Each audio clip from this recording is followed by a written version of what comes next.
სახელითა მამისათა, დadzისათა, დაწმენისა სულისათა, ჩვენთან არს ღმერთი.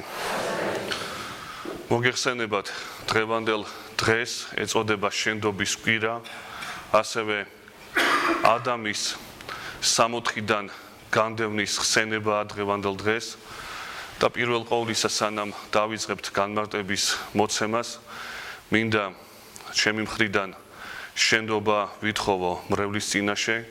ალბათ იმის გამო შეიძლება რომ რამე ყურადღება ვერ მოგაქციეთ ისეთი სათანადო, რაც საჭირო იყო, შეიძლება რაღაცა სიტყვით გაწყენინეთ, შეიძლება სიუხეშით და სხვა კიდე, რომელიც შეიძლება არ ვიცი, მაგრამ თქვენ იცით და ღმერთმა შეგვინდოს თქვენ შემინდებით ჩემი შეწოდებანი და ვეცდები რომ ყოველ შემთხვევაში ამ დიდი მარხვის განმავლობაში რაღაცნაირად ჭკუაზე მოვიდე მე თავად და რაღაცნაირად გამოვასწორო ჩემი შეწოდებანი და ჩემი ცდომილებანი ღვთის წინაშე და თქვენს წინაშე და იმედია რომ შეძლებთ რომ მაბადიოთ. ღმერთმა გაპადიოთ თქვენი მხრიდან. გაიხარეთ. რა შეეხება დღევანდელ დღეს ადამის განდევნის 60-დან კვირა, როგორც მოგახსენეთ, რასთან არის დაკავშირებული, რა განმარტებებია საჭირო აქ გავიხსენოთ. რამოდენიმე ასპექტი არის ძალიან საინტერესო ჩვენგან განსახილველი და ჯერ თუ ვერ გავიგეთ რა იყო ადამიანისეული ცხოვრება, როგორი იყო ადამიანისეული ცხოვრება 60-ში იმ ნეტარ ცხოვრებაში, ბუნებრივია ჩვენ ვერ გავიგებთ რატო დაეცა, რა დაკარგა და ბოლო-ბოლო თუ დაკარგა რაღაც, რა აღდგინება ჭირდებოდა ადამიანს. აი ეს ყველაფერი თუ ერთი მთლიანობით ვერ გავიგეთ, ბუნებრივია ქრისტიანობას ძალიან მოშორებულნი ვიქნებით. მოგეხსენებათ მაცხოვრის ჯვარცმა აღდგომა არის დაკავშირებული მხოლოდ და მხოლოდ ადამიანის დაცემასთან. შესაბამისად, ძალიან მნიშვნელოვანია ჩვენ გავარკვიოთ რა არის დაცემა თავად და შედეგი დაცემისა. ესე იგი, რამდენად დაცემული უნდა ყოფილიყო ადამიანი, რომ ჭირდებოდა ამ დაცემისაგან ღმერთის განკაცება. ესე იგი, როგორი მკურნალი ჭირდებოდა, ბუნებითი მკურნალი ჭირდებოდა თურმე ადამიანს და არა ისეთი პირობითი, ან წინასწარმეტყველი მოსულიყო, ან რომელიმე წმინდანი, ან ერთად მოსულიყვნენ ეს წმინდანები და განიკურნათ. მაგრამ რადგანაც შეუძლებელი იყო ესეთი დაცემის განკურნება, შესაბამისად საჭირო იყო ღმერთის ბუნებითი მკურნალის განკაცება, რომ ყოფილიყო ბუნებითივე ასევე განკურნება ადამიანისა. ჯერ შევეხოთ იმ ნეტარ ცხოვრებას, რაც იყო ადამიანსა და ევას დაუცემელ მდგომარეობაში. რა მდგომარეობაა ეს? ეს არის აღწერილი პირველ 3 თავში ძირითადად შესაქმის წიგნისა. მოსე აღწერს ესეთი სახით. პირველ თავში შესაქმის წიგნის ხვდება ჩვენ ესეთი სიტყვები. 26-27 მუხლებია პირველი თავისა. ვქმნეთ კაცი, ღმერთი ამბობს, ესე იგი მრავლობითში, ვქმნეთ კაცი ხატისებრ და მსგავსებისებრ ჩვენისა. და 27 მუხლი შემდგომში ესე ჟღერს, რომ და ხმნა კაცი ღმერთმან ღმრთის ხატად მამაკაცად და დედაკაცად შექმნა ისინი. ეხლა თითქოს გასაგებია რომ ადამიანზე აქვს საუბარი, მაგრამ პირველ შემთხვევაში არის მხოლოდ ხატებაზე და მსგავსებაზე, ხოლო მეორე შემთხვევაში არის ძალიან საყურადღებო, რომ და ქმნა ღმერთმან კაცი ღვთის ხატად. თანამედროვე ქართულ ბიბლიაში აი ეს მეორე ღვთის ხატად არ არის. არის მხოლოდ ესეთი თქმა, რომ და შექმნა ღმერთმან ადამიანი მამაკაცად და დედაკაცად შექმნა ისინი. აი ეს მეორე ჯერ გამეორება და ქმნა ღმერთმან კაცი ღვთის ხატად მამაკაცად და დედაკაცად შექმნა ისინი. აი ეს მეორე ჯერ ღვთის ესეც არ არის, რაც ნიშნავს, რომ ადამიანი შეიქმნა მეორე ჰიპოსტასის ზეღმერთის ხატად. ეს დიდი საკითხია, ახლა ამას ვერ შევეხები, იმიტომ რომ ძალიან მნიშვნელოვანია, მაგრამ მამაკაცად და დედაკაცად შექმნა ისინი. გრიგოლ ნოსელი საყურადღებო დაკვირვებას აწარმოებს ამასთან დაკავშირებით ეს უდიდესი კაბადოკიელი მოძღვარი, რომელსაც მრავალი საინტერესო საღვთისმეტყველო ნაშრომი ეკუთვნის, ერთ-ერთი მათგანი არის ესე წოდებული ძველ ქართულში არის კაცისა შესაქმნისათვის, ანუ ადამიანის შექმნის შესახებ ნაშრომი 30 თავად დაყოფილი, აი მე-16 თავში ძალიან საყურადღებო მუხლების განმარტება აქვს მოცემული ამ დიდ მოძღვარს. კერძოდ რას ამბობს? თუ პირველ შემთხვევაში გრიგოლ ნოსელი ამბობს, ღმერთი ამბობს, რომ ხატა და მსგავსად შექმნა ადამიანი, ხოლო მეორე შემთხვევაში მამაკაცად და დედაკაცად შექმნა ისინი, როგორ უნდა გამარტებოდეს ეს ორი შესატყვისი? პირველ შემთხვევაში, როდესაც ღმერთი ამბობს, რომ ხატა და მსგავსად შევქმნათ ისინი, ანუ ადამიანი, რა თქმა უნდა, ეს ცნობილი ამბავია და ჩემი ახლა მგონილი და ახალი ამბავი არ იქნება თქვენთვის ნათქვამი. ხატებაში ყოველთვის, ღვთის ხატებაში, ძირითად შემთხვევაში იგულისხმება თავისუფალი ნება, მოაზროვნეობა ადამიანისა, უკვდავება სულისა და დაუსრულებლობა და კიდე სხვა. აი ეს რაც ღმერთმა ჩადო ადამიანში თავის ხატად. აი ახლა მეორე შემთხვევა, გასაგებია, რომ ღვთის მარცვლები შექმნილი მარცვლები შეუქმნელი არა, იმიტომ რომ ვერ დაიდევს, რა თქმა უნდა, ქმნილება შეუქმნელს, მაგრამ ის ხატება, რაც ჩადო, ეს ყველაფერი შექმნილია, რა თქმა უნდა. ეს ჩადო ღმერთმა, თავისი ესე ვთქვათ, ნაპერწკალი საღვთო, მაგრამ მამაკაცად და დედაკაცად შექმნა ისინი რას ნიშნავს? თუ კი თავისუფალი ნება, მოაზროვნეობა, დაუსრულებლობა, უკვდავება და სხვა ღმერთს გააჩნია და გასაგები არის, რომ ჩადებული ადამიანში, აი ეს მამაკაცობა და დედაკაცობა ღმერთს ხო არა აქვს. სქესობრივი დაყოფა ღმერთს ხომ არა აქვს. და რას ნიშნავს მაშინ ადამიანის გაყოფა სქესობრივი ნიშნით? საიდან აიღო ღმერთმა ეს ყოველივე? მისი მსგავსებაა ეს? ან ხატებაა მამაკაცსა და დედაკაცად? ვერ იქნება ვერანაირად. რატო? იმიტომ რომ არ გააჩნია ღმერთს სქესობრიობა. უსქესოა და ყოველგვარი სქეს აღმატებული. ჩვენ რომ ვამბობთ, რომ მამა, ძე და სული წმინდა, ეს არის პირობითი გამონათქვამები, რომელიც აღნიშნავს მამობას, ზეობას და სულობას. მაგრამ ესეც პირობითობაა, რა თქმა უნდა. შესაბამისად, საიდან აიღო მაშინ ღმერთმა ეს მამაკაცად და დედაკაცად დაყოფა? და გრიგოლ ნოსელი ამბობს, რომ მამაკაცად და დედაკაცად დაყოფა ღმერთმა აიღო ცხოველთა სამყაროდან და ჩადო ადამიანში. რადგანაც მანამდე იყო შექმნილი სამყარო, როგორც სულიერი, ასევე ხორციელი და ბოლოს იქნება მხოლოდ და მხოლოდ ადამიანი და ცხოველები უკვე შექმნილნი არიან სქესობრივი დაყოფით, შესაბამისად ორივე სოფლის ნაერთობა შექმნა. ისეთი ადამიანი, ისეთი ნაკეთობა შექმნა შეიძლება ვთქვათ, რომელშიც არის გაერთიანებული ერთი მხრივ ხატება ღვთისა, ანუ ის, რაც ცხოველებს არ აქვთ არანაირი გაგებით, ერთი მხრივ ეს, და მეორე მხრივ ის, რაც ანგელოზებს არ აქვთ, ანუ ცხოველთა სამყაროდან დაყოფა სქესობრივი. აი ეს ორივე სოფლის ნაერთობა, სოფელი დიდ სოფელში, აი შეიძლება ეს უწოდოთ ადამიანს. ორივე სოფლის ნაზავია ადამიანში. ერთი მხრივ ხატება ღვთისა და მეორე მხრივ წუთი სოფლიდან აღებული აი ეს სქესობრივი დაყოფა. რა თქმა უნდა, როგორც მოგახსენეთ, ღმერთში ეს არ არის და ბუნებრივია, ვერ იქნებოდა ღვთისგან მინიჭებული თავისი არსებისაგან მიცემული ადამიანისათვის. ეს რაც შეეხება ადამიანსა და ევას თავისი ეს თქვათ სქესობრივი დაყოფით. ეხლა მეორე მდგომარეობა. როგორი სხეულები ქონდათ მათ? რატო არის დაცემულობა, ძალიან დიდი დაცემულობა მათი? როგორი ნეტარი ცხოვრება ქონდათ? მათ ქონდათ სხეულები ჩვენგან განსხვავებით უხრწნელნი, ანუ უბერებელნი, სხვაგვარად ვთქვათ, უმტკივნეულო, ანუ ტკივილ განუცდელნი და მესამე არ გვდებოდნენ უკვდავნი. ესე იგი, სამი კომპონენტი შედიოდა ადამიანის ბუნებაში. ეს არის უკვდავება, ეს არის უხრწნელება, ანუ უბერებლობა და ასევე ტკივილ განუცდელობა. რას ნიშნავს ტკივილ განუცდელობა?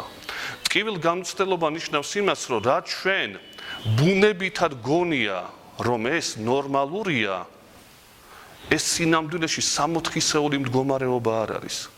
აი მაგალითად ჩვენ დღეს გვინდა თუ არა ვიღლებით, გვინდა თუ არა ვიძინებთ, გვინდა თუ არა ვჭამთ საზრდელს, ხრწნად საზრდელს, რომ გავამტკიცოთ ჩვენი სხეული თუ არა და მოვკვდებით. გვინდა თუ არა წყალს მივირთმევთ და სხვა ეს ვნებულებანი ეწოდება საღვთისმეტყველო ლიტერატურაში უყვედრელი ვნებულებანი, უსაყვედურო. ძველ ქართულში იყო ესეთი უგიობელი ვნებულებანი. საგინებელი კიდე სხვა არის, საგინებელი შეურაცხყოფითი ესე ვთქვათ. და უგიობელი არის ესეთი ვნებულებანი, რაც ადამიანს დღევანდელ დაცემის შემთხვევაში აქვს, მაგრამ არ ქონდა ადამიანს დაუცემელ მდგომარეობაში. შესაბამისად, როდესაც ჩვენ ვლაპარაკობთ, რომ ჩვენი ბუნება არის დაცემული, ადამიანი არის დაცემული და ყველანი ცოდვის ქვეშ ვართ, სწორედ ამას გულისხმობს. ეს პირობითი გამონათქვამები კი არ არის, რომ თავდაბლობის ნიშნით ვთქვათ, რომ დაცემული ვარ მე და მე ღმერთმა მაპატიოს.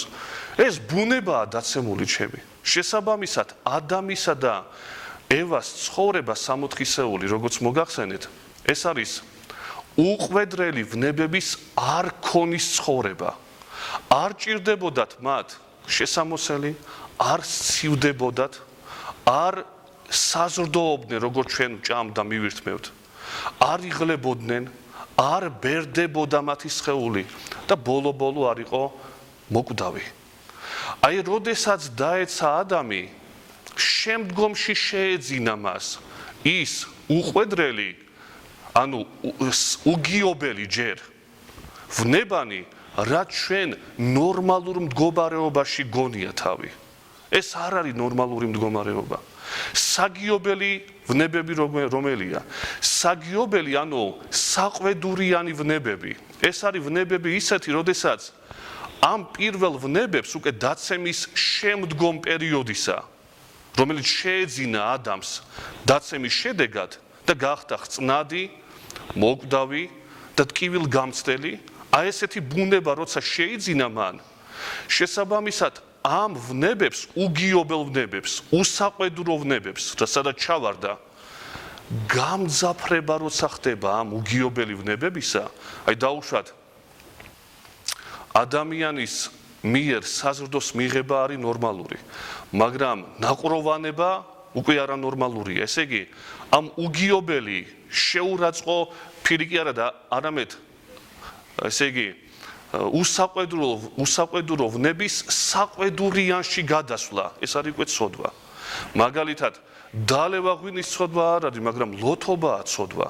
ესე იგი, რა არის ცოდვა? ცოდვა არის იმ უგიობელი ვნებების საგიობელ ვნებებში გადაქცევა. აი ეს არის მხოლოდ და მხოლოდ ცოდვა და არა ის, რაც საყვედურიანი არ არის. თუმცა დაცემულია, ჩვენ არავინ არ ვიტყვით, რომ ესე იგი დაცემული რადგანაც ვარ, იქიდან გადმოვარდნილი და ბუნებაა ჩემი ესეთი, ღმერთი ამის გამო მე რომ შივდება, ამ წურდება ღმერთი, ამის გამო მე დამსჯის. ამიტომაც უსაყვედურო ვნებები ამიტომ ეწოდება. დაცემის შედეგია, რა თქმა უნდა, არ არის ნორმალური მდგომარეობა, მაგრამ ღმერთი მაინც ამის გამო არ გისაყვედურებს, რადგანაც შენი ბრალი არ არის ეს. შენი ბრალი რაც არის, ეს სოდვილიანი მდგომარეობა, ეს კი შენ რაც მოგეკითხება, მაგრამ ესეთი რომ დაიბადე შენ, ეს შენი ბრალი არ არის. ეს არის პირველ საწყისი მდგომარეობიდან დაცილებული და ასე შემდეგ. აი ესეთი დაყოფა ხდება ადამიანის დაუცემელ მდგომარეობასა და დაცემულ მდგომარეობას შორის. და კიდევ ერთი ძალიან საინტერესო მომენტი შეიძლება თქვენს დაგბადებიათ და ალბათ მეც თავის დროზე ესეთი კითხვა იბადება ხოლმე, რომ ღმერთმა ამ სამოთხეში რო დანერგა ხეები და მათ შორის ერთ-ერთი იყო შეცნობის ხე, გარჩევისა და კეთილისა და ბოროტისა, ესე შეცნობისა, კეთილისა და ბოროტისა. ერთი სიცოცხლის ხე, რომელიც ცნობილია და მეორე გარჩევის, შეცნობის ხე. რატო დაბადა ღმერთმა ეს? და კითხვა იბადება ხოლმე ესეთი, რომ ღმერთს ეს რომ არ დაებადა სამოთხეში, ბუნებრივი ადამიანი არც დაეცემოდა ამით. და არ დაებადა საერთოდ, არ გაეჩინა ეს მეორე ხე და ადამიანი იქნებოდა სამოთხისეულ მდგომარეობაში და არც მიზეზი მიეცემოდა დაცემისა. როდესაც ესეთ რამეს ვამბობთ, ჩვენ უნდა გავიაზროთ ერთი რამ, რომ ადამიანი ღმერთმა დაბადა თავისუფალ არსებად. აი ცხოველებს მაგალითად არ ეუბნება ღმერთი, რომ ამას თუ შეჭამ შენ დაიჯები. ადამიანს მიმართავს, როდესაც ამ ხისაგან შეჭამ, იმ დღეს სიკვდილით მოკვდები. და რატო ეუბნება? იმიტომ რომ ღმერთმა როდესაც ადამი შექმნა, მას ხომ არ კითხა შენ გინდა გაჩენა თუ არა? არ უკითხავს. ეს პირველი, მეორე. ნეტარ ცხოვრებაში რომ დაადგინა და დაასახლა ღმერთმა თავისთან ერთად გაღმრთობილი ადამი. კითხა ადამიანს უნდოდა თუ არა? ღმერთთან ურთიერთობა მას უნდოდა თუ არა? უკითხავს? არ უკითხავს. ესე იგი, შენ სამოთხეში ცხოვრება გინდა თუ არა? ჩემთან ცხოვრება გინდა თუ არა? ან საერთოდ გაჩენა გინდა თუ არა? არ უკითხავს ღმერთს ადამიანისათვის. და აი აქ აძლევს უფლებას, რომ გამოხატოს მან თავისი თავისუფალი ნებით უნდა ღმერთთან ცხოვრება. თუ არ უნდა ღმერთთან ცხოვრება? ეუბნება, შენ იცი მცნებები, ჩემი სიტყვა იცი, მაგრამ ისიც იცი, რომ მოკვდები სიკვდილით, რაჟამს ამას შეჭამ. ხლა შეჭამ პირდაპირი გაგებით რა თქმა უნდა, რადგანაც ადამიანს არ ჭირდებოდა საკვები, პირდაპირი გაგებით არ უნდა გავიგოთ ეს, რომ რადგანაც ჭირდებოდა დაუშვათ რაღაცა შემტკიცება მის სხეულს, იმიტომ მიირთმევს ამ ნაყოფს. ეს არის შეცნობის მდგომარეობა. შეიცნობ თუ არა, ღმერთს უღალატებ თუ არა, აი შენი არჩევანი გამოხატე შენ. და ადამა რა ისურვა? ძალიან საინტერესოა. ევამ, რომელიც პირველ რიგში ცთუნდა, როგორ იწვევს ეს გველი სასაუბროდ? ტყუილით. მართალია გითხრათ ღმერთმა, რომ ამ ხისგან არც ერთი არ ჭამოთო. ეშმაკმა იცის გველმა, რომ მხოლოდ ერთი აუგზალა ღმერთმა, მაგრამ რომ გამოიწვიოს დიალოგზე, ერთგვარად დაატყვევოს მისი გონება, თავარია ხო დიალოგზე გამოიწვიო ადამიანი და მე თვითონ გაიხლართება თავის ლაბარაკში. და ევა ეუბნება პასუხად, ესე იგი, ხო ერთი აუგზალა ღმერთმა, მაგრამ ეშმაკი ეკითხება, მრავალი აგიგზალათ ღმერთმა? არა, მხოლოდ ამ ხისგან არ ჭამოთ და არ შეეხოთ მასო. შეხება არ აუგზალავს ღმერთს. არ ჭამოთ, არ შეიცნოთ ღმერთი ეუბნება. ესეც ესე იგი ევა პასუხობს ტყუილით ერთგვარად. და რადგანაც ლამაზი იყო შესახედაობით და გემრიელი, ესეც პირობითი გამონათქვამებია, ჭამა ევამ და მიუტანა ადამიანს და შემდგომ ხდება გადაბრალება. ევას ეკითხება, ჯერ ადამიანს ეუბნება ღმერთი, როცა დაიმალებიან ევა და ადამი და შიშვლები რო არიან უკვე, მიმწუხრად ძველ ქართულ ბიბლიაში არის ესე იგი მწუხრზე საღამო ჟამს, როდესაც სეირნობს ღმერთი სამოთხეში, ესეც პირობითობაა, რა თქმა უნდა, ღმერთი არ შეიძლება სეირნობდეს, მაგრამ ადამიანის გონებისთვის უბრალოდ გასაგები მეტად რო იყოს, იმიტომ არის ეს ყველაფერი ნათქვამი და მიმწუხრზე, როდესაც სეირნობს ღმერთი სამოთხეში, ადამიანს ეძახის. ევამ შესწოდა და ადამიანს ეძახის, როგორც პასუხისმგებელს ოჯახზე. და რას ეუბნება ადამი? დედაკაცმან რომელიც შენ შემიქმენი, მან მაცდუნა და ვჭამე. ღმერთია დამნაშავე თურმე. თვითონ კი არა, ღმერთმა რო შეუქმნა ეს დედაკაცი. დედაკაცს ეკითხება, დედაკაცი ეუბნება, გველმა მაცდუნა და ვჭამე. და მერე შემდგომში წყევლა მოდის ღვთისგან, ერთი მხრივ გველისადმი, ქალისადმი, მშობიარობასთან დაკავშირებით და კაცისადმი, რომ მთელი ცხოვრება ოფლში და მოღვაწეობაში იქნება და ყუროს თავებს და ეკლებს აღმოუცენებს დედამიწა და ისე ვერანაირად ვერ იკვებება. აი ესეთი მდგომარეობა. ეხლა შესაბამისად რა მინდა ვთქვა? თუ კი ადამი აი ესეთ მდგომარეობაში იმყოფებოდა, რომ უხრწნელება ქონდა, ანუ უბერებელი სხეული, უვნებო, ანუ ტკივილ განუცდელობა, უყვედრელი ვნებებიც კი არ ქონდა მას და ბოლო-ბოლო უკვდავი იყო, და დაცემის შემდგომ შეეძინა ეს მდგომარეობა, რაშიც ჩვენ ვიმყოფებით დღევანდელი დღის ჩათვლით და მეორედ მოსვლამდე, აი ახლა მაცხოვართან პარალელში რო განვიხილოთ ეს, მაცხოვარმა თავისი აღდგომით რა გააკეთა? ის განკურნა, რაც ადამის შედეგად მოგვენიჭა ჩვენ. აღადგინა ადამი პირველი, ამიტომაც ეწოდება მაცხოვარს მეორე ადამი. რა აღადგინას? ჯერ საკუთარი სხეულის მეშვეობით. კი მოკვდა ჭეშმარიტად, მაგრამ აღდგომის შემდგომ როგორი სხეული აქვს მას? თითქოს მატერიალური, როგორც ადამს მატერიალური, ოღონ იმდენად განსულიერებული, რომ კედლებში გადის. იკვებება, ოღონ არა იმიტომ, რომ ჭირდება, არამედ რეალურობა რომ დაამტკიცოს თავისი სხეულისა. და უკვდავება, მაცხოვარი აღდგა მკვდრეთით, იმიტომ რომ თავად იყო უკვდავება. შეუძლებელია მაცხოვრის ადამიანური ბუნება აღმდგარი საფლავიდან გარდაიცვალოს. ანუ ის დაუბრუნა ადამიანს, რაც ადამმა დაცემის შედეგად შეიძინა. აი იმიტოა ერთი მთლიანი. ეს აღდგომის დღესასწაული ხშირად, კი დღესასწაულობთ, მაგრამ რა აღადგინა, რისგან გამოიხსნა, ძალიან იშვიათად თუ ხვდებით ხოლმე. ეს არის ერთი მთლიანობა. პირველი ადამი დასაბამი სიკვდილისა და ხრწნილებისა, ხოლო მეორე ადამი ზეციური კაცი, როგორც ქვია მას, რომელმაც აღადგინა დასაბამიერ მდგომარეობაში ისევ ის, რაც ადამმა დაკარგა. აი ეს არის მთელი ქრისტიანობა ძალიან მოკლედ. ეს არის მთელი იდეალი ქრისტიანობისა. სხვა დანარჩენი მნიშვნელოვანია, მაგრამ გამოხსნის დოგმატი შეიძლება თქვათ, არის ერთადერთი. დაცემულის აღდგინება. ერთი ადამი დაცემის მამა, ხოლო მეორე ადამი აღდგომისა და უკვდავების მამა. ამიტომაც ეწოდება პირველ ევას დაცემის და მშობელი ხრწნილებისა და სიკვდილისა, ხოლო მეორე ევა ღვთისმშობელი, რომელმაც დაბადა ცოცხალი, სიცოცხლის დამბადებელი და დამაფუძნებელი ამ ქვეყანაზე.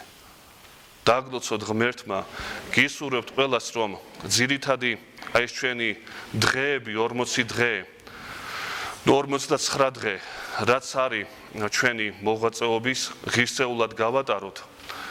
ვიფიქროთ ჩვენ დაცემულობაზე, ვიფიქროთ ჩვენ ცოდვებზე და ხვალიდან მოგახსენებთ, რომ 4 საათზე ხუთშაბათის ჩათვლით გვექნება ანდრია კრიტელის კანონი წაკითხული. მომავალ შაბათს დილით გვექნება ცოცხალთა ლიტურგია, ხოლო იქით შაბათები, ესე იგი მეორე შაბათი დიდი მარხვისა, მესამე და მეოთხე იქნება მიცვალებულთა ლიტურგია დილით, იმიტომ რომ ესე ეგების ტიპიკონის მიხედვით და ჩავატარებთ ამ ყველაფერს. პირველ შეწირულებთან დაკავშირებით მე გითხარით, რომ შეიძლება მე ვერ შევძლო, იმიტომ რომ მე გიმნაზიაში უნდა ვიყო შუა კვირის დღეებში, თუ მოვახერხე, მე წინასწარ გამოგიცხადებთ, მაგრამ ჯერჯერობით მეუფისგან არის, რა თქმა უნდა, ეს კურთხევა, მე ვერ შევძლებ და შესაბამისად, ვისაც ზიარება დაგჭირდებათ, შეგიძლიათ გვერდზე, საკათედროში, სხვა ტაძრებში იქნება პირველ შეწირული და იქ ეზიაროთ ხოლმე. ზეთისხებასთან დაკავშირებით ალბათ გადავწყვეტ და შეგახსენებთ და მოგახსენებთ წინა დღეებში, როდის ჩავატარებთ 7 გზის ზეთისხებას. დაგლოცოთ ღმერთმა, გაგაძლიეროთ უფალმა და კიდევ ერთხი მინდა გითხრათ, 40 დღიანები დაუტოვეთ მესანთლეს, რომ მე ხვალიდან დავიწყო ყოველდღე პანაშვიდების გადახდა. დაგლოცოთ ღმერთმა და გაგაძლიეროთ იცოცხლეთ.